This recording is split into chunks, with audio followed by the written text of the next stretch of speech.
If you're flying a plane and all of a sudden a bird on the windshield, what happens then? What happens then? I'm over Afghanistan. I'm dropping bombs on Afghanistan, and a bird takes a giant on the windshield. What do I do?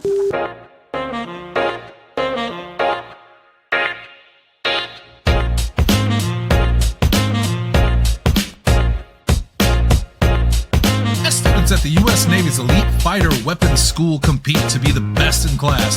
One daring young pilot learns a few things from a civilian instructor that are not taught in the classroom.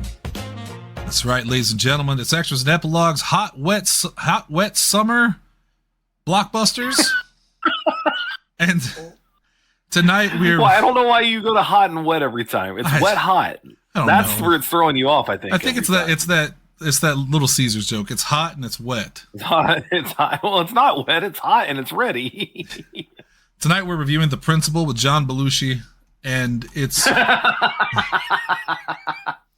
I haven't thought about The Principal in a long time. I don't even know if I got that right. Who was in The Principal? Like, was I right about that? I don't remember. Was it John Belushi? I don't know. Jim Belushi. My apologies. It's Jim. Yeah. I knew something seemed wrong there, but I couldn't put my finger on it. Yeah, and Louis Gossett. Oh, the great Louis Gossett Jr. Oh, God. Who was almost in the actual movie that we're going to review. Yeah. Radon Chong also in that film. Crush that crush button. Yeah. No, tonight we're talking about Top Gun, one of the biggest blockbusters of all time. One of the most beloved action films of all time. This is, we're doing Hot Willie Summer next month or whatever. What was it? Big Willie Style. Big Willie Style July. Yeah. Big Willie Style in like Independence Day and Men in Black is kind of like Tom Cruise at this point. Everything he's making is a hit. He's the hottest thing going despite being only 5'2". He is beloved. He's sexy.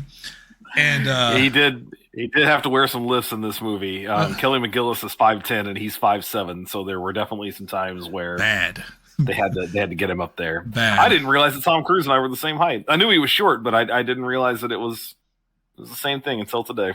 Also, I'll throw this out there now before I do all the introductions. We talked about you said you want to watch Top Gun Maverick now. I did. Actually. Oh, you did? Okay, yeah. I'll talk about that later. Yeah, we watched them both today. I thought it was very funny. Kelly McGinnis was not invited back for the sequel because they thought she looked too old, despite only being 5 years older than Tom Cruise. So instead, they brought in Jennifer Connelly, who's I think 8 years younger than him, as the new love interest. 8 years younger. Yep. And, talk the ageism in Hollywood, man. I'll talk about that a little bit later, but there's no justification for that, for the reasoning behind it. However, they did make it work in the context of the story. And I'll get to that. I'll get to that when we get there. Which is very good. By the way, my name is Shannon Young. Welcome. The theater is open here on the Podzilla 1985 network. With me, as always, is my co-host, Double H, Hunter Hendricks. Talk to me, Goose. Talk to me. So now I have to send you the SNL audition thing where... It's the thing they do where they have the different celebrities always doing the auditions, and they have Tom Hanks. I think it's how do you pronounce his name? Oh, is it Taron Killam? Taron Killam. Yeah, he's doing Tom Hanks. He's like, goes requested a flyby. Goes.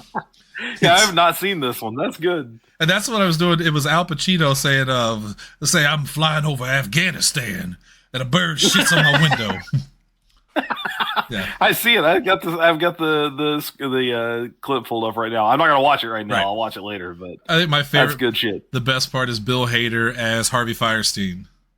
Oh shit! It's very funny. We'll get to that in a little bit. Top Gun. They've had Bill Hader for all of those, and he's always the best because he does Alan Alda for the Jurassic Park one, if I remember correctly. He does it for this one too. It's one of his best impressions. Yeah, I love it every time. We watched that clip the other day, Lindsay and I, and she said, "Man, he does a really good Alan Alda." I'm like, "Oh, it's amazing! It's fantastic." Yep, that's his go-to impression. I also need to send you the clip from Jimmy Kimmel this week where Jiminy Glick interviewed Bill Hader. It was It was very, very funny. At the end. Now, why would he do that? I love it. At the end, he says, "It was such an honor to sit here talking to," and he checks his paper. Bill Hader, check out Barry, and then Bill Hader goes, "Barry's been off the air for like a year and a half, so you really don't have to promote it."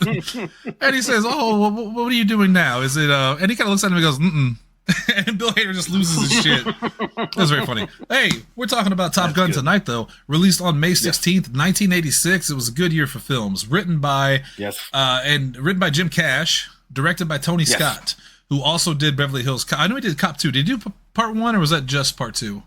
He didn't do part 1, I don't think. 2 was the one that he was most credited for. He did a handful of other things as well, but this was the big one for him. Tony Scott also, if I remember correctly, is he does such a great job in this movie, and he goes on to do several other things. And then in 2012, he took his own life. He passed away in 2012. Jumped off the Francis Thomas Bridge in Los Angeles. Wow. Yeah, when they were finally planning on getting a sequel to this movie going. So long before Maverick was a thing. When they first made this movie, Tom Cruise said it was great. I had a blast doing it. I love this movie. Am I going to do sequels? No. I think it would be irresponsible. He said that the idea is not warmongering. We're not trying to promote that. This was a great film with a great script. This is why I'm not making Top Gun 2, 3, 4, and 5. In the late 2010s, it was right around 2010, he and Tony Scott had started talking about a sequel, talking about some ideas for one that weren't that, basically. Which Maverick kind of eventually evolved into, but it just stalled and it wasn't happening. And then again, tragically in 2012, he passed. So it was a long time before they got to that, but he did a great job with this movie. I was really impressed. I don't know if I said it at the top of the show. I'd never seen Top Gun before watching it today. So I saw it for the first time just a few hours ago. So that's where I'm coming from with this movie. And I will say up front, I planned on rewatching this film today. However, medical issues and then a very busy store prevented me from doing it. I have seen this film before once or twice, so I'm just going to be going off my old memory. So Hunter will be filling in a lot of the blanks here. Talking about Tony Scott, I'm looking at seen it. So. I've seen it, and it's a great film. Well, shit, I spoiled it. We'll get there. I'm looking at his list here, though, of the films he has directed, and he did direct Beverly Hills Cop 2, which admittedly for me is my least favorite one. I love Beverly Hills Cop 1 is the best one. Beverly Hills Cop 3 has that Ghostbusters 2 thing where it's not as good, but it's fun. Yeah. It's just a more fun film. But looking at the other stuff he did, oh my God, The Hunger from 1983, that's a very underrated film. True Romance, Last Boy Scout, Crimson Tide, Enemy of the State, Days of Thunder, Revenge, which I believe is a Costner film, right? Yeah. Yes. Yeah. I mean, he did some fantastic films. So I actually did not know that he had taken his own life. I know that's a sad thing to talk about, but I was completely unaware of that fact. So I learned something today. Yeah. Days of Thunder, by the way, it was my Tom Cruise movie as a kid, which is very strange because I don't really care about car racing either. And my dad didn't. It wasn't like some connection, through family, but for whatever reason, I had the NES game, the Days of Thunder NES game. And so I remember seeing the movie. No, there was an unreleased one. Yeah, they made two versions of the game. There was an unreleased one that a lot of people said was better, and they never put it out. Strange. I was not a Tom Cruise fan growing up. I know a lot of people were Tom Cruise fans. I think the first, because I had seen his films. I saw Top Gun when I was a kid. My dad liked it. I saw Days of Thunder. It wasn't until Mission Impossible that I really liked Tom Cruise. Yeah, I thought he did a great job as Ethan Hunt. And Mission Impossible. It's one of my favorite spy films. Not as good as Bond, but it's pretty good. I think they should have stopped after like one or two, but who am I? And then I went back and watched a lot of the Tom Cruise films. I think his best film, It Will Always Be a Few Good Men. Have you seen that one? Incredible. Oh yeah, absolutely. That movie. He's talking about two of the greatest, some of the greatest dialogue. Yes, that back and forth scene of him and Jack Nicholson in the courtroom is just, I mean, obviously iconic, but also really, really well written. I wasn't. Now that I'm thinking about it, I wasn't really a big Tom Cruise fan growing up either. Not because I disliked the guy, but because I just hadn't seen a lot of the stuff he was in. Yeah. To this day, and this is going to blow your mind, I've not seen a single one of those Mission Impossible movies. Not one. That is a little surprising. I don't know how I've missed all of them. I am finding out more and more on this show that there's a lot of stuff I haven't seen, so that's part of the reason I'm always excited to do this show. So he did a film, and I have to look it up because I loved this movie. I'm trying to remember the name without looking it up first. I don't think it was called The Boys, because that is obviously a property on its own. But he did. Yeah, but it could be. It had a lot of great young actors in it. Ralph Macchio was in it. I don't know why that's the first one I went to, but I'm gonna look it up real quick. It was kind of like the word "boys" isn't coming up on his filmography at all. Let me look this up real quick. Yeah, I'm curious about what it could be because I can't think of it. It would have been early in his career, I'm guessing, if Macchio was in it. Pretty early in his career. Matt Dillon was in it too. I know that. You're not talking about The Outsiders, are you? The Outsiders. That's exactly it. I was going to say the one that's based on the book. Yeah, God. First of all, a great book. I had no idea Tom Cruise was in the movie until just now. Yeah, it's so good. Wow. That's one of the first times I remember seeing Tom Cruise. Man, don't look at the cast. Don't look at the cast. It's going to blow you away. It's too late. It's too late. It's insane. Rob Lowe, Emilio Estevez, Matt Dillon, Tom Cruise, Patrick Swayze, Ralph Macchio, and Diane Lane. Yeah. It's a who's who. Good Lord. Sometimes you find that movie that has a cast that makes you go, what? How did they manage that? I think they call that an ensemble. Yeah, very much so. You're not going to pick out a specific star from that. Well, and again, The Outsiders, an incredible book, a book that's still taught in classrooms today. Mm. I had no idea. I've never seen that movie either. I've never seen the film adaptation of that. I've never read the book, so I think third movie. We should compare notes. We should switch. Yeah, we should switch it up. You read the book, I'll watch the movie, and then we'll check it out. See, Hunter and I, we have a thing. He's big into reading. He's a prolific reader. Yes. I don't read because I can't watch a book, as Cecily Strong said. As you told us before. I really, the thing I love about movies is the picture it paints. And I know books are the same way. Don't get me wrong. I know that. But sure. I love the theatrics of film. The sound design, the cinematography. I get that from films, which I think you get from books. The imagination, the creativity.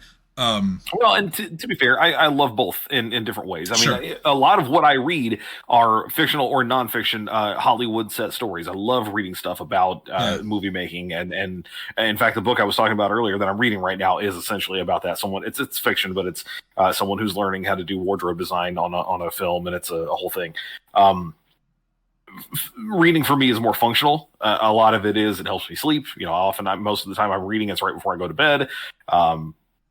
But yeah, I get what you mean. Like, film has so many other dimensions: the sound design, the cinematography, like you said, the casting in general. The way that certain lines can be delivered versus the way that you read them is two totally different things, and so they both have their advantages. I have such a deep respect for film and books too. Don't get me wrong. I write. It would be foolish of me to say that that print is dead. Sure. But to create, the master strokes of music and sound and dialogue and all that, it takes so much. Both of them take so much to be successful. And when you have a film like Top Gun, bring it full back here, it's one of those films that the music, it's a product of its time. The music is that stadium rock, kick you in the face, America, bald eagle type stuff. Oh, yeah. The costumes, the set design. The fact that this is back in the days when, for the most part, they used practical effects and not CG, so the planes you see and stuff like that aren't just digitized. I love stuff like that. There are a few models. They did a little bit of miniature work. Which they were only allowed to. Oh yeah. One of the notes, and I didn't write it on here, but that I came across was, so they did extensive work with the Navy to make this movie happen. Paid $1.8 million of the $15 million budget for the movie. Went strictly to the United States military, to the Navy, so that they would get use of their Air Force Base, of their planes, the F-14 Tomcats, and a few other things. But one of the restrictions was they were only allowed to fire missiles twice. There were 2 missile shots that they could fire, and that was it. They used multiple camera coverages of the same shots, so they could use the same time they fired a missile, but a different shot to make it look different. Different scene, that's smart. And then past that, anytime that they had to actually blow something up, most of that was done with miniature work. The miniature work was so good on this movie that even though they had paid them, the Navy turned around and did a preliminary investigation into the idea that they had fired more missiles than they were allowed to. And basically they just had to come back and go, well, here's all of our miniature production worksheets. You do what you need to. And they were like, oh, okay. So you guys are just really good at your job is what you're telling us. This is not the same thing, but it reminds me, you ever hear the story about Cannibal Holocaust? Yes. Yeah, that they thought it was legitimate and had to do. He had to wheel the actors into court to prove they didn't die in the jungle. Yeah. Here they are. That's insane. So, starring, as we said before, Tom Cruise. This is one of his big films. This is one of the big T's. Also, Kelly McGillis, who's fantastic in this. Anthony Edwards, which I forgot that he played Goose. I sometimes forget that. I had no idea. And one of Val Kilmer's best roles, the Iceman. He's so good. Val Kilmer. What a good actor. I love. He really is. Val Kilmer is so amazing. It's just I think almost every movie he did up until a point, because eventually it gets to a point where, like all great actors, for the most part, they start doing low budget films. They're paying bills, etc., etc. Yeah. But Val Kilmer in his prime, 80s and 90s, was one of the just most fantastic actors I've ever seen in my life. Have you ever seen Heat with Val Kilmer? No, and that's another movie I really want to get back around to, because I know that a lot of The Dark Knight was inspired by Heat. Michael Mann. Way that movie was filmed. Oh, you talk about a cast. Oh, yeah. Oh, anyway. Was it De Niro or Pacino? Both. Pacino's in that one, right? Oh, they're both in it. Holy shit. De Niro is the criminal. Pacino is the cop trying to catch him. Natalie Portman is in it. Val Kilmer, Danny Trejo, Tom Sizemore. It is. God. It's a who's who. It really is. And Kilmer didn't want to do this movie. Didn't want to do Top Gun. It was another thing I put in the notes there. I see. That's surprising to me. Yeah.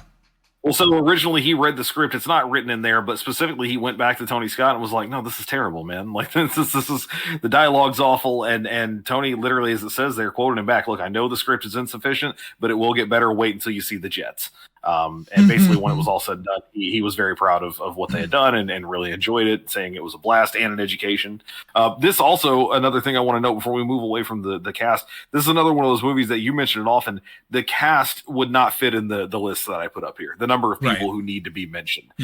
Because there's another litany. I mean, Michael Ironside alone deserves his own line. One of the best. The listing. Best ever. Oh my God. He pops up in this movie and immediately go, well, of course they got Michael Ironside to play the hard-ass sergeant who's running the show and doing all that. Tom Skerritt is great in this movie. Is Glenn Powell in this? No, Glenn Powell's in the sequel. He's in Maverick. That's what it is. Okay, yeah. Yeah, he's in Maverick. Yep. No, not Glenn Powell. Sorry, I'm not thinking of him. Glenn. Well, but he is. Oh God, what is the guy's name? He was always in like all the military films. Oh, I don't know. I'm not gonna. I'm gonna look sure up. Who you're thinking of. I'm gonna look up this film, and I'll tell you if I see him. You keep going. Yeah, but there's a bunch of other people who were in this too. Bill Paxton has an uncredited voice role. You can hear him early on. He's one of the ride along guys. As soon as he talks, Sarah goes, "Did you catch that voice?" And I was like, all I can hear is "Game over, man, game over," because it's distinct. It's very clear that's Meg Ryan is in this. I forgot about that. Meg Ryan plays Anthony Edwards' wife. Yeah, wow. Plays Goose's wife. She appears in the sequel too, but only through archival footage because it's from this movie. Clarence Gilliard Jr., who you may remember from Walker, Texas Ranger, one of my favorites. I don't see him on here, so I don't think he's in this. So I'll give up on that. But man, it's again, it's another who's who cast of just there's so many people in this, and everyone does a killer job. I didn't know Manny Jacinto was in the sequel. I've never seen the sequel, so. Wait, Manny Jacinto was in it? Because I didn't notice that. In the sequel, he was Lieutenant Billy Fritz Avalone. We were talking about Manny Jacinto before the show. He must be in and out then. It must be one of those things that goes very quickly. I know you haven't seen it yet, but in the sequel, there are a lot of... where you get a lot of pilots here and their call signs and all that, there's like twice as many in Maverick. For reasons I'll explain when we get there. I think one of my favorite things about Maverick, and I know we're not talking about Maverick, but I just want to mention before I forget, is how Tom Cruise wanted Val Kilmer in it so badly. But Val Kilmer, obviously now, one of the tragic stories of Hollywood of his disorder, and but the fact that he was in it was great. It was kind of like when Robert Loggia was in the Independence Day sequel. You know that movie's absolutely god awful, and Maverick, from what I understand, is not. It's trash. Anyway, it's not. No. 20. Did you say it's not awful or it is awful? It's not awful. Oh, no, thank God! No, thank God. It's actually very good. I'll get there. And a huge hit. But we're talking about the original right now. Runtime of 110 minutes, but it's a solid 110 minutes. You won't regret the space. Budget versus box office. $15 million versus $357 million. That's a blockbuster there. Critical reception. Yep. I expected this because of the kind of movie it is. 58% approval rating on Rotten Tomatoes. That's a 6 out of 10. Sure. 50 out of 100 on Metacritic. 2.5 out of 4 stars from Roger Ebert, who said, "It's hard to review because the good parts are so good and the bad parts are so relentless. The dogfights are absolutely the best, but look out for the scenes where the people talk to one another." I'm sorry. I love that line. Did he not see the volleyball scene? And he's not wrong. Well, that's the thing. They don't talk to each other in the volleyball scene, right? They just play. That was kind of my take. So without getting into a review, again, I mentioned earlier, I'm almost 40 today. It was the first time I've ever seen this movie. I knew of it. I was aware of it, but I didn't really know all that much of what I was getting into. I think it needed that 110 minutes because I was definitely into it for the whole time. I needed to see what was going on. Yeah. I didn't feel like there was any dead weight. But like it usually tends to be the case, his review ends up being very similar to my experience with it because, yeah, the dogfights are unbelievable, but there was a lot of dialogue that left me going, oh, God, what are we doing? It was the 80s. At best, it was exposition dumps. It was just this character needs to tell everyone what's happening so that we all know because we don't have time to show it all. At worst, it was... No one talks like that. No one says the words that are coming out of your mouth in the order that they're coming out. So yeah, I think he was spot on. But like you said, this was kind of expected. Critics didn't really love it because it's not a critical darling other than from a technical aspect. It's an action Audiences film. Loved it. Of course. Right. Audiences loved it because it's high octane, balls to the wall stuff happening all the time. Yes. It's sexy. It's smart. It's not smart at all. It's sexy. It's explosive. It's got all that kind of stuff to it. One thing that I think was really funny, though, was that a lot of critics just out and out said, I don't like it because it feels like a promotional ad for the Navy. And the Navy more or less went, yeah, that's what it is. I'm surprised they didn't have the village people in there. Well, so much so, and I pointed this out, Jesse and I were actually talking about this before you got back in. This movie kicked off the home video industry. I saw that. I didn't know this. Yeah, so VHS tapes used to be about $100 when they came out, and basically you sold them straight to the video store, to a rental place. Right. This movie, people wanted, they were starting to get VCRs in the house, and they wanted this to be kind of the movie that kicked off that whole thing. So Pepsi bought ad space at the beginning of the tape. Early on in the tape, before the movie started, there was a Diet Pepsi commercial where, from what I read, the pilot of an F-14 can't get the cap off of his Diet Pepsi, so he does the inverted roll the way Tom Cruise does, and then it's able to pour straight into the cup. But they bought the ad space. They were able to price the VHS at like $20, whatever the price was right out of the gate. I mean, it's about there, 20, 30, I think, at that time.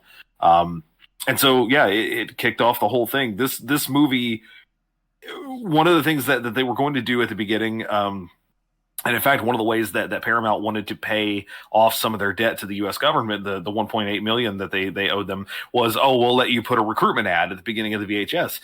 And the military's ad agency said, don't take that deal. Because the movie itself is already enough of a recruitment ad. You won't be getting anything from putting an actual recruitment ad at the beginning. And so they didn't. They're like, no, you still owe us $1.8 million. Dude, he's not wrong. This film, I fell in love with the Tomcat because of this film. I wanted to be a pilot because of this film. All of the games that we play, even the Fallout game right now that we're playing, my character is a Lancer who flies a vertibird. GTA, anything that we played where there is a plane, I want to fly it. I'm always in the air. Yeah. That's my thing. And that's because of this film. I was so in love with the idea of just flying at that speed. And it just looks so cool. And the characters look cool. Yeah. And they got the hot girls. And yeah, this was my dream. And they did actually use it for recruitment. The Navy set up recruitment stations. Once they saw how big a hit the movie was outside of movie theaters, apparently in 86, their recruitment went up 500%. Yeah. In terms of just applications alone that came in. And last year, I'm happy to say, I got to live my dream. I flew an F-14 from Cape Girardeau to my hometown of Mound City, Illinois. Yeah. Microsoft Flight Simulator. Microsoft Flight Simulator. In VR. Yep. Hey, still pretty cool. It counts, right? Still pretty cool. Yeah. Yeah. Absolutely. So this movie, it's dripping with machismo. It's dripping with man juice. Well, I don't like that term. Well, I mean, it's not a bad way to put it because you can look at it one of two ways. You can look at it as dripping with machismo, and you can also look at it as the most homoerotic thing unintentionally ever committed to film. That's one of the things in that SNL skit where Harvey Fierstein, he's reading the script, he says, "Iceman's on my tail, he's coming hard, guys." I literally said this last night. The volleyball scene, the I don't want to say infamous because that makes it sound bad, but the very well known volleyball scene. Set to what was the song? It was it's Kenny Loggins. It's Kenny Loggins playing with the boys. Playing with the boys. Yeah. So first of all, I mean, come on. Right. In the script, that scene is a paragraph long. It's nothing. It was meant to be just an in out, no big deal, just show him goofing off kind of thing before he goes for his date. At that point, Tony Scott was a little frustrated with the way things that were going. He was trying to inject something other than just the machismo into it. So he's the one who suggested they put baby oil all over themselves. God. He also used an entire day of shooting to shoot that scene. He literally just let them play beach volleyball for a day. Paramount Pictures was furious when they found out that he spent this long doing this. And then they saw it and they were even more mad. One of them said it's the most homoerotic thing I've ever seen on film. But of course, they cut it, they put it in the film, and it ends up being one of the most iconic scenes. Yeah.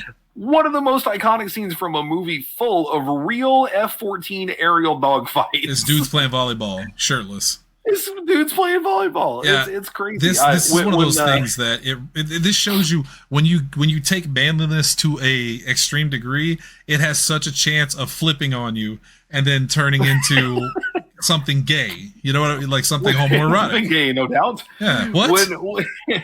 When we first sat down to watch this, or when we first said we were going to watch this, I told you when we covered Jaws last week that my wife had seen it multiple times. I had never seen it, and she was like, "Oh yeah, it was just a thing. It was like the only scary movie I was allowed to watch growing up because it wasn't, it was gruesome, but it wasn't like a guy hacking people to death, that kind of thing." When I mentioned this movie, she's like, "Oh yeah, I've seen that like 20 times." I'm like, "How have you seen? I get the other one, but why? How have you seen Top Gun this many times?" And she goes, "You haven't seen Top Gun, have you?" And I was like, "No." It's like you'll understand. It's got something for everyone.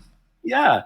It's also rated PG, which we haven't mentioned yet. So this was before the big switch with Gremlins and Temple of Doom, which I think happens either later in 86 or into 87. It's one of the two. So it hadn't quite gotten it yet. But this movie is rated PG with a fairly, it's not explicit at all, but a fairly intense sex scene. I mean, it's pretty clear what's happening in that scene. It's been a while since I've seen it, and I'm not trying to be funny or anything. Was there any nudity in the film? Yeah.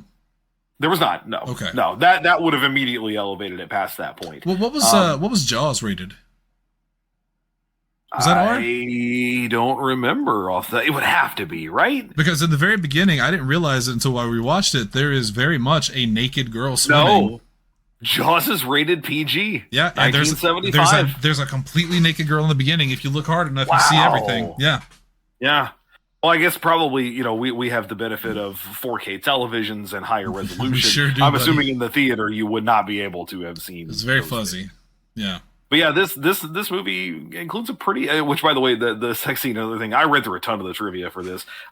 Filmed post-production, after they did a screening, audiences, one of their main things was, okay, well, we like everything with them, but it feels like every time that you're going to see Charlie and Maverick get together, nothing happens. So we need to see a little more than that. So they decided to put in this scene post-production. Well, Kelly McGillis had already taken a role for another movie. Her hair had been recolored and was darkened. They reshot two post-production scenes. The sex scene where you can't really tell because it's dark. But the one in the elevator where she runs into Maverick in the elevator and he just got done taking a shower. This is why she's wearing a ball cap in that scene because it covers up her hair.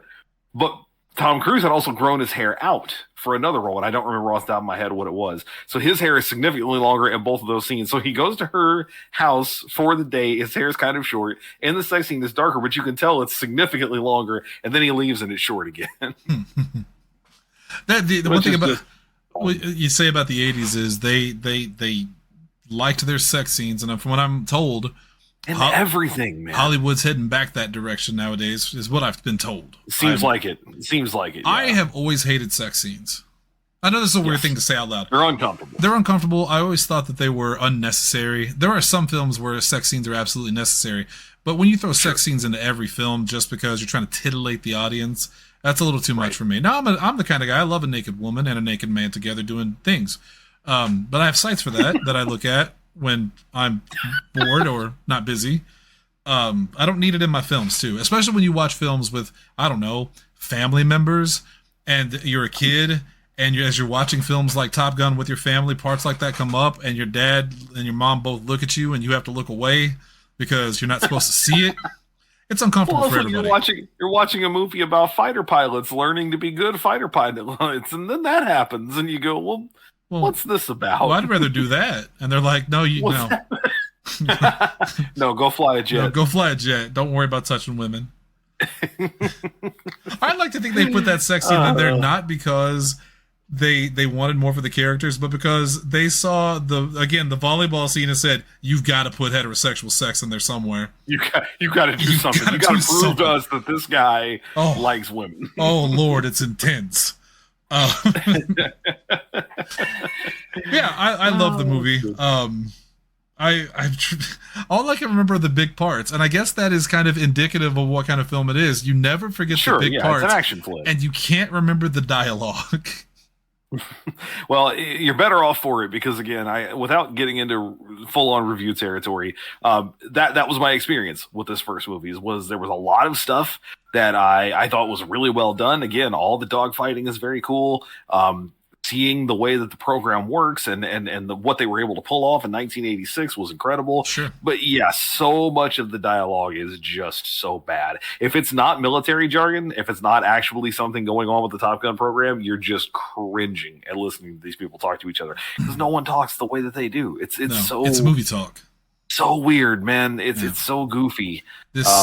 And that was legitimately the main thing I didn't like about it. I actually liked quite a bit of the rest about this movie. And again, it was the thing where we got done with it and neither one of us had seen Maverick. And I went, well, it's right there. Let's give it a shot, I liked it enough that I wanted to see what happened afterward. I can say that much for it for sure. Maverick being one of those things where sometimes they'll make a sequel to a film 10, 20 years after and you go, man, you guys are really striking while the iron's hot.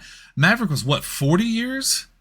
36. 36 years. It was 36 years after the fact. And it's one of the longest breaks between an original and a sequel. I think there's only a couple of other movies, the names of which I did not recognize, that got sequels later than that. The only other one that's like mainstream that comes close is the break between the last Star Wars prequel between Revenge of the Sith and The Force Awakens.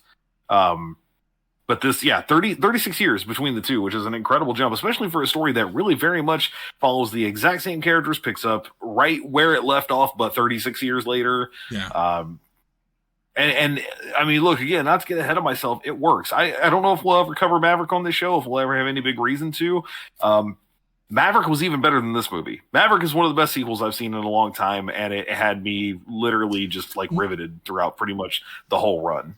Damn, I was going to say we could do like sequel September, but I think we have that reserved for terrible films. Oh, dude, September has like 14 different options of things we could do, so maybe we will. Who knows? I really need Hunter to watch Cade, The Tortured Crossing. That's the only reason. And Daddy Derek. We need to just bump. I know we have a whole thing set for August and back to school movies, but we really just need to have one movie, or one show for your birthday, and I'll watch Cade, The Tortured Crossing for that in August. That'll be my gift to you. Every other film I tell Hunter I love and he watches for me, he ends up not liking. So at least this one I know going into it, he won't like it.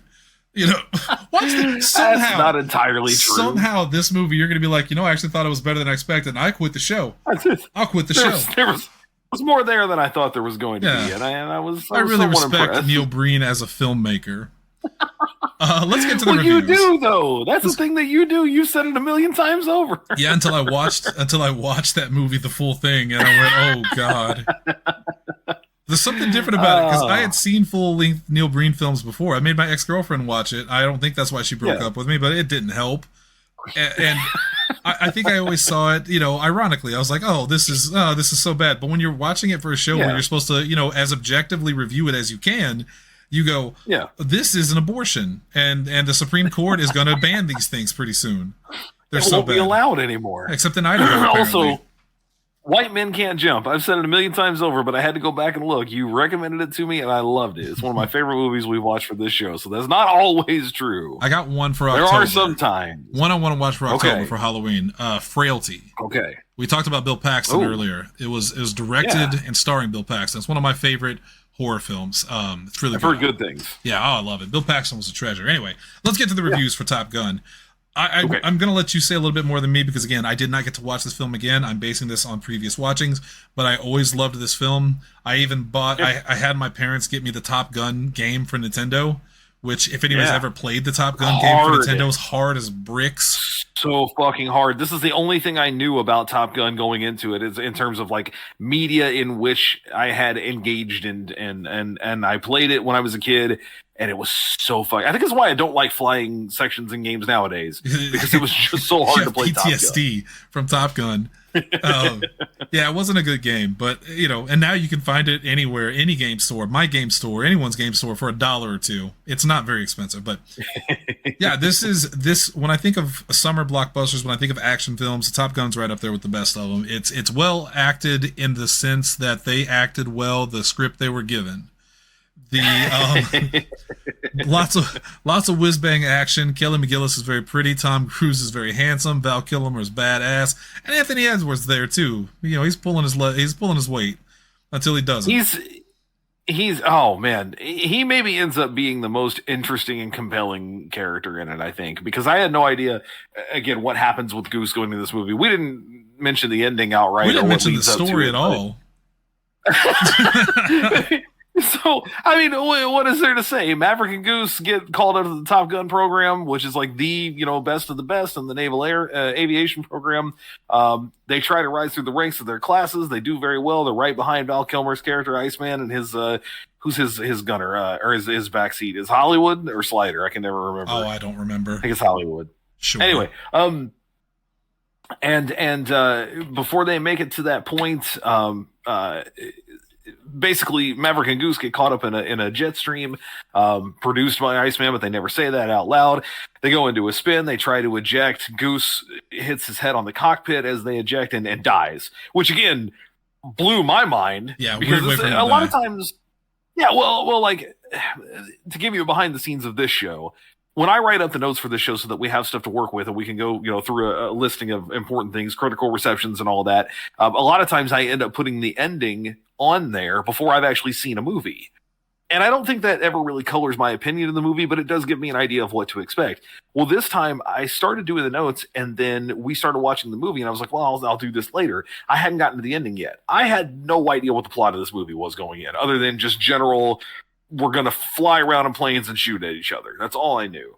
So Goose dying the way he did really caught me off guard. And then the movie really makes the rest of the movie about that. Maverick quits the program, says, I can't, go on. He feels responsible, even though the Naval Board specifically says that he's not. He's going to leave. Kelly McGillis' character, we keep calling her that. Charlie is her name, is also leaving for a whole separate thing. So he feels completely alone. He finally decides that he can't blame himself. He goes back into the program. They get called into combat. Iceman and his backup guy think that they're dealing with two.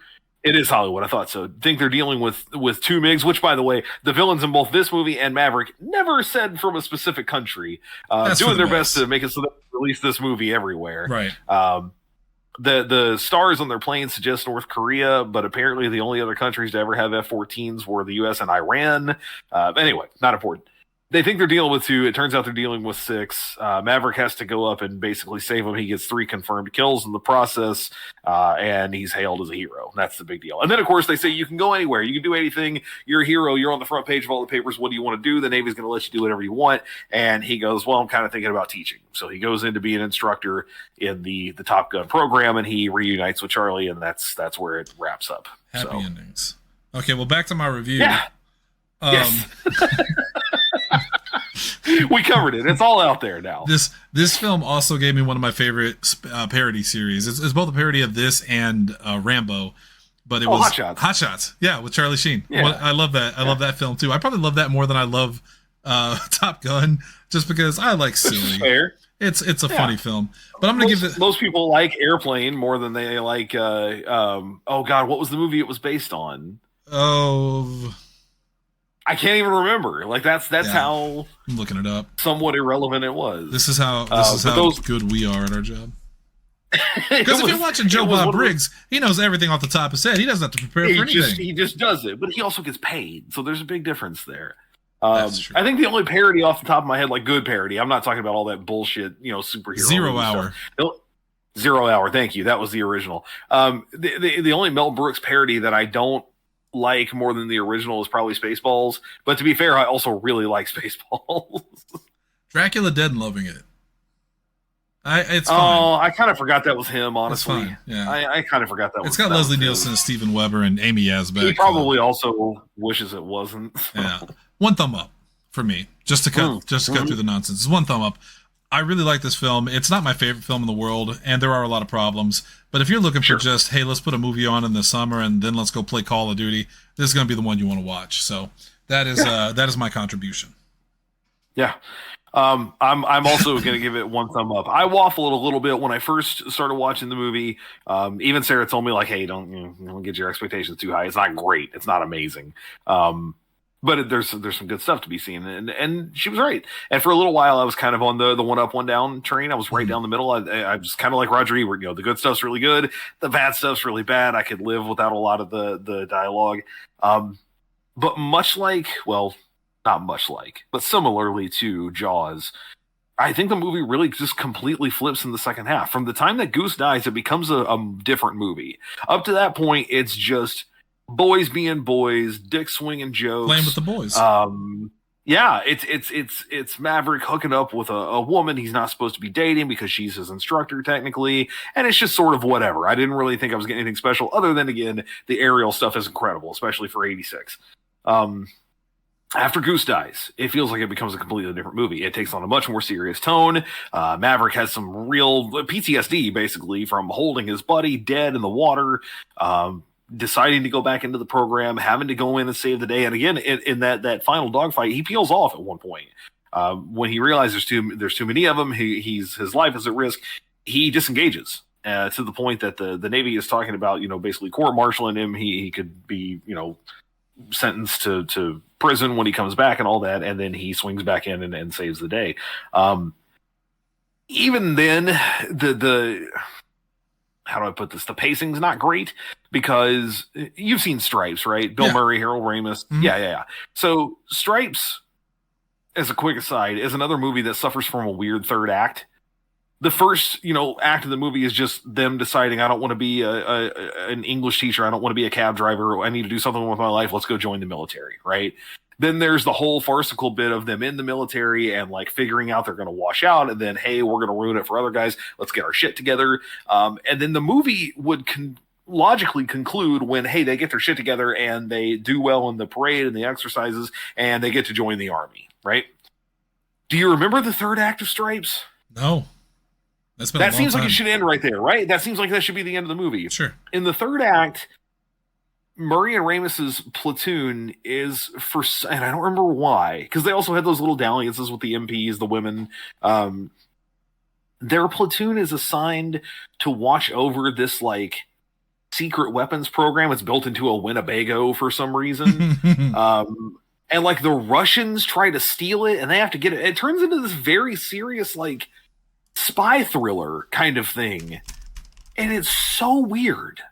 And you go, where was any of this from the movie? The movie should have logically concluded with, oh, they actually got their shit together and they injected the little levity in the army and everything's great.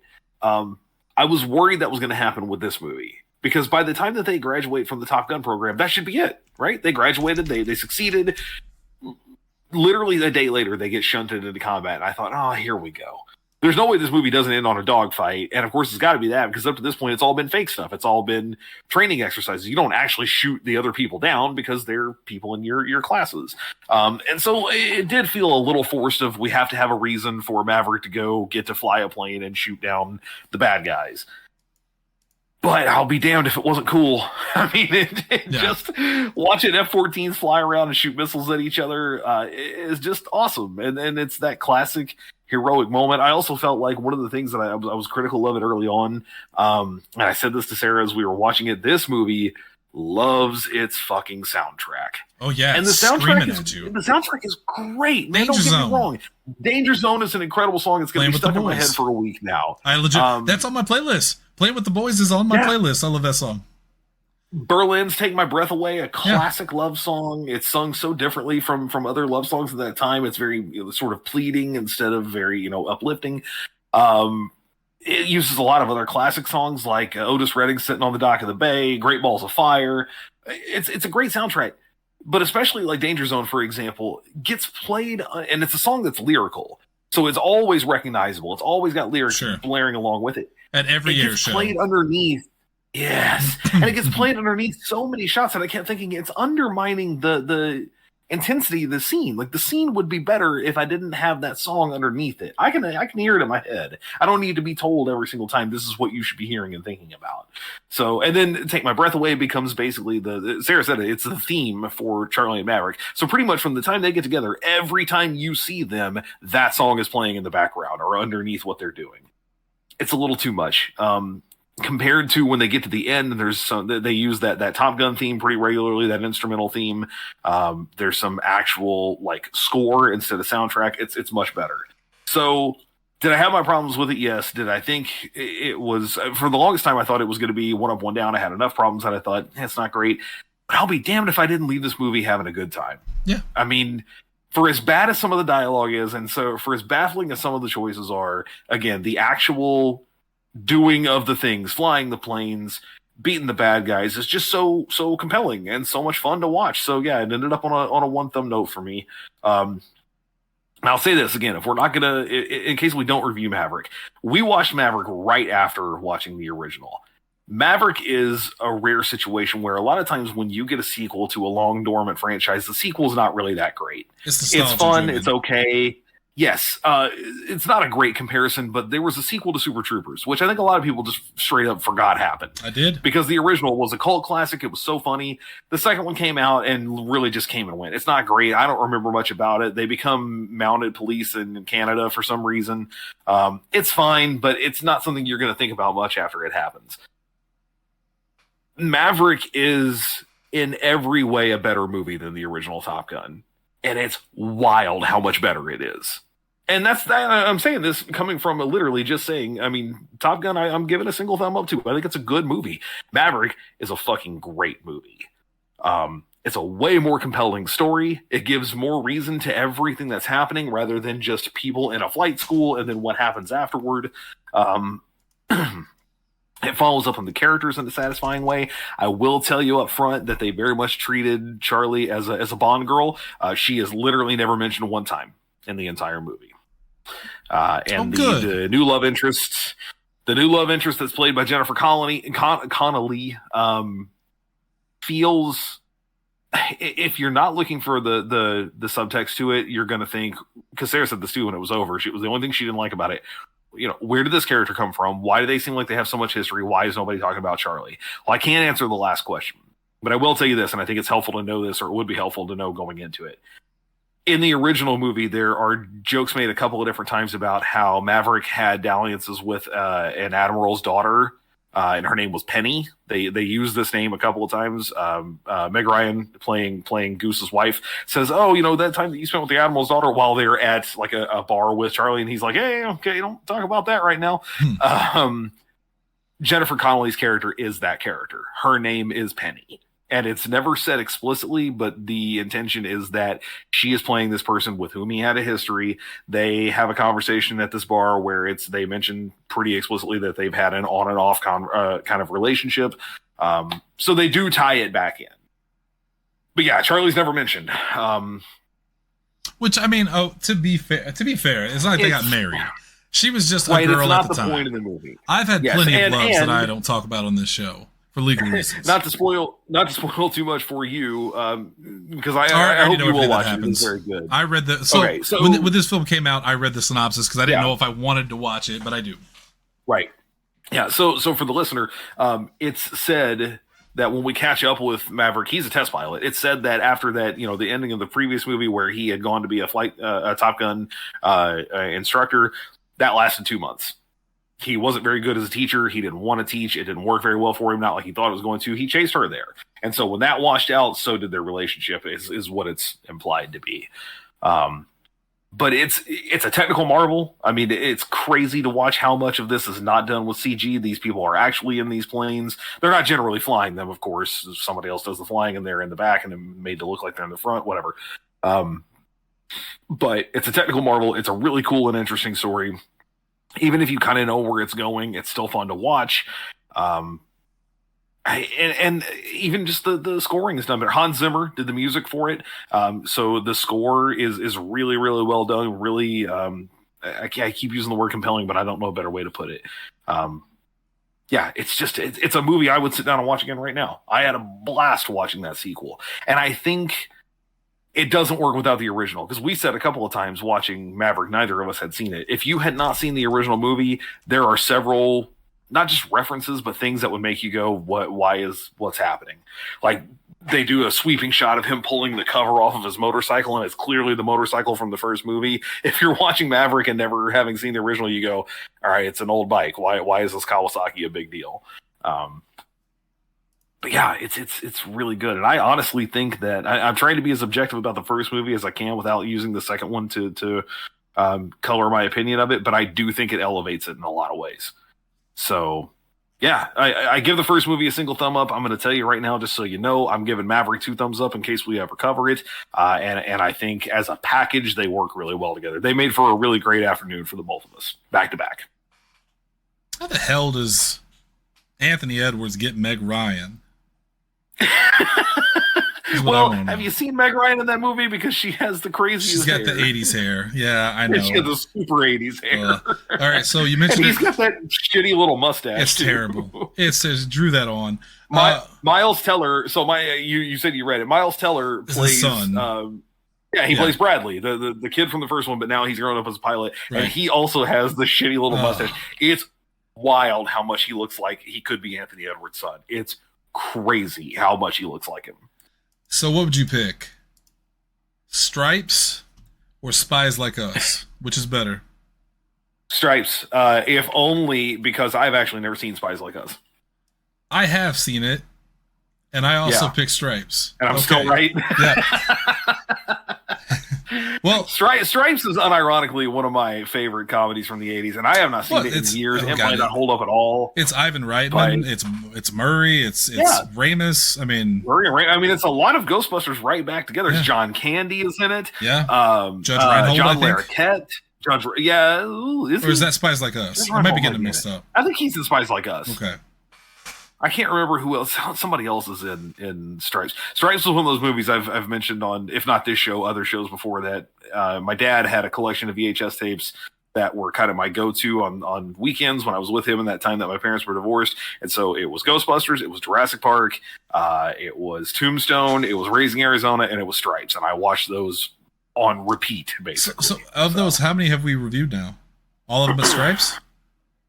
No, because we haven't done Raising Arizona. I put it down for it's down for my Nostalgic November. It's my pick for Nostalgic November this year, I think, because I gotten you to watch it. It's one of my favorite comedies from when I was a kid. What else did I mention? Ghostbusters and Tombstone, we did. Jurassic Park. So it's Raising Arizona and Stripes, and that's it. Well, I got Hunter to watch most of my favorites. I don't want to talk about it. So for the extras and epilogues, since I didn't get to watch this again, and I've never seen Maverick, I don't want to put my foot in my mouth and say something stupid. So is there anything you would add to this? The only thing I would suggest for a sequel follow-up is we see what happened to Charlie after all this. She became a spy. She got into many adventures. She was hot, and then the end. Maverick really does, like I said it earlier, and I'm going to say it again just to drive the point home. Maverick is one of the best sequels I've ever seen. So it really does the heavy lifting of a legitimate epilogue, and you really do get an epilogue for literally every character of major importance except for Charlie. Now, all the upper lieutenant commanders, like Viper, Scarrett's character, I mean, you're not going to hear about them again because they're not integral to the original story of the first one, but you're going to get the full story of what Maverick's been up to, what he continues on to do. Goose's family. Iceman. Yeah, Goose and his family are a huge part of it. In fact, Maverick is kind of just helping tell their story more accurately. Iceman, you still get to see Val Kilmer again.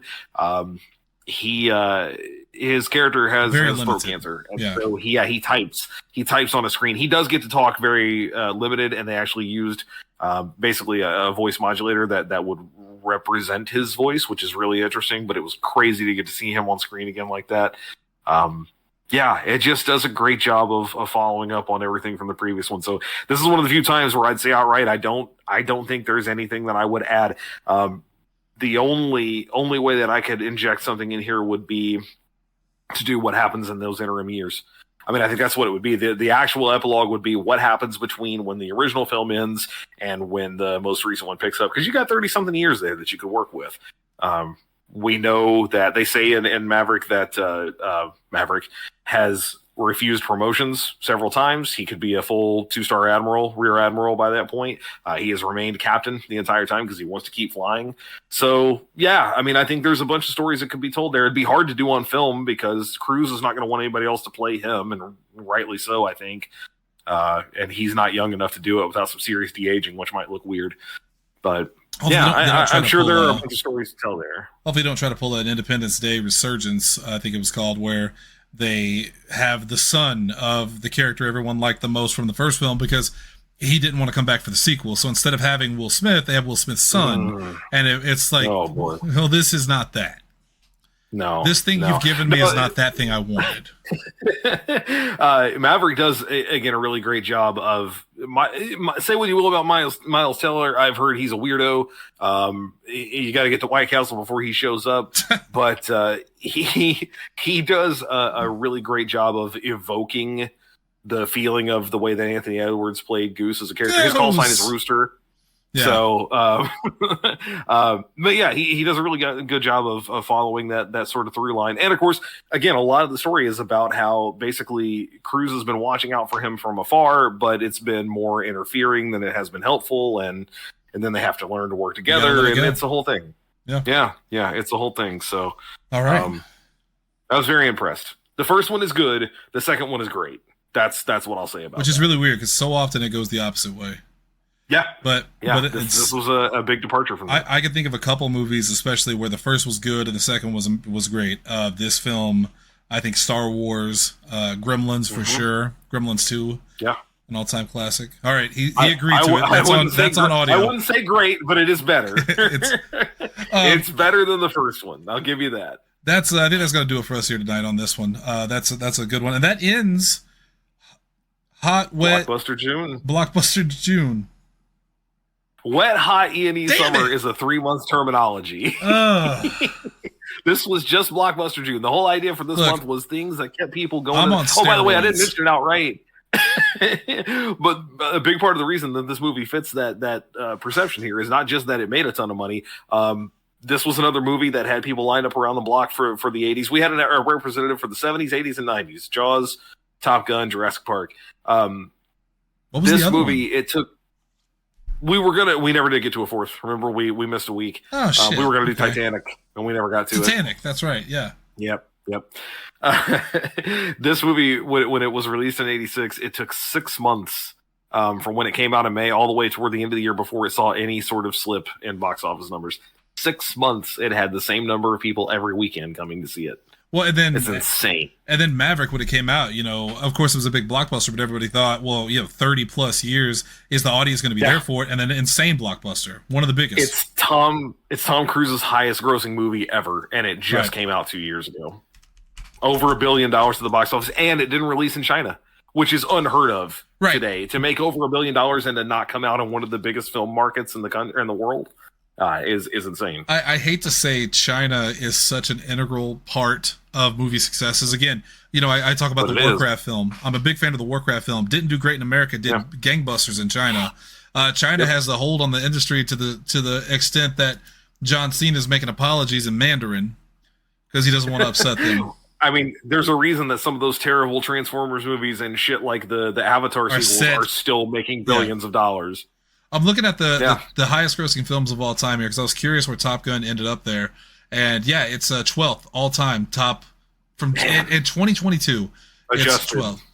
So it's just out of curiosity, if you're curious, it's Top Gun, then Furious 7, then Avengers, Lion King, Jurassic World, Spider-Man No Way Home, Avengers Infinity War, The Force Awakens, Titanic, Avatar The Way of Water, Avengers Endgame, and Avatar, I don't like a lot of these films. Well, if The Lion King didn't, I'm surprised you didn't get an from that because isn't that it's the re-release? Isn't it? Oh shit, it is. One. Yeah.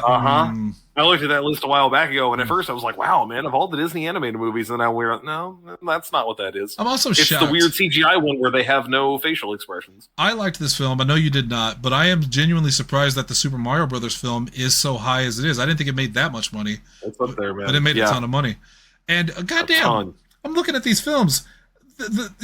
You have to go down to like 40 to get a good Star Wars film on the list. It's all the fucking sequels. Yeah. Same thing with Jurassic Park. It's Jurassic World Fallen Kingdom and all. Mm-hmm. What's wrong with people? Like, you guys listening to these shows, why are you so terrible? Again, we just said it. A lot of it is the Chinese market, man. And there's so many people there, and they're seeing so much stuff, and it's big and bombastic. That's all they care about. I hate China. Oh, the China, like the dishes, because they break so easy. They're so expensive. Oh yeah, it's terrible. That's fair. I love China, the country. I don't know why anybody would want that. Yeah. Can you say that in Mandarin just so we're clear? I'll learn tomorrow. I'll give my apology on After Dark in Mandarin. That's it for us tonight. The balcony is closed. Thank you guys for tuning in. We'll be back tomorrow with an all new After Dark. We'll be talking about the debate. It is happening while we record. Oh yeah. Can't wait for that. Next week, you might not get a list, man. It might not. It might just be commentary. We may be too busy. What's next week's film?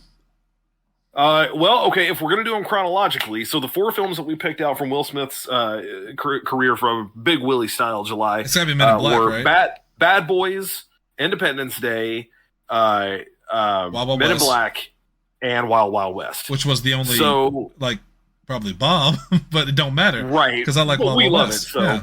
Not to spoiler alert there. So I think that's chronological, right? Bad Boys came out before Independence Day. I'm almost positive. Yeah, but I think Men in Black came out first. No, that can't be right. Men in Black was like 96, wasn't it? 97 for that, and Independence Day was 96. Beat it by a year. 96. Yeah. Yeah, but then so Bad Boys is before both of those, right? Is it? I thought that was like late. No, that's 2000. Oh, that's 2003 for the first film. What about the first one? Yeah, the very first one I think was before that. No, Bad Boys is 95. 95? 95. Wow. Yeah, Bad Boys, Independence Day, Men in Black, and Wild Wild West. I had it right. I thought I did. The only shame about that, by the way, is I kind of wish Independence Day was first because we're recording it the day before 4th of July. Yeah, I'm truly shocked that Bad Boys, the first one, came out so long ago. I don't know why it shocked me. Yeah. But I guess it's because of the huge gap between 2 and 3, you know? Oh, yeah. Yeah, there's a long break. And then, 3 and 4, there's next to nothing. And the question of why they decided to name Bad Boys 3 Bad Boys for Life when that should have been the 4th one. Right. Well, at the time, I don't think they were going to get a 4th one, and now they did, and now it's called Ride or Die, which is a weird choice. Also a huge blockbuster. I guess Will Smith slapping a guy on live TV didn't hurt him that bad anyway. Not a single thing. That's it. So, yeah, that's the idea. If we're going to do it chronologically, it'll be Bad Boys, which, by the way, I have also never seen. It is... Never seen it. It is as Michael Bay as Michael Bay gets. Yeah. That's fine. I'm okay with that. It's all looks, very little content. Sure. I still liked it. Tay Leone's in it. Crush. Really? That's one of the ultimate crush buttons for me. Yeah, I love Tay Leone. She's married to David Duchovny. Now he was in a show called what was that show on? Californication. Yeah, with one of my favorite Bill Clinton jokes on SNL where he's talking about Californication. He said that guy, the sex was so real on that show, that guy had to go to sex rehab. All right, that's it. We'll see you guys tomorrow for an all new After Dark. Goodbye. Goes. Shannon, before you leave, I feel the need. For what? Oh, I just got to get some more to drink before we play games.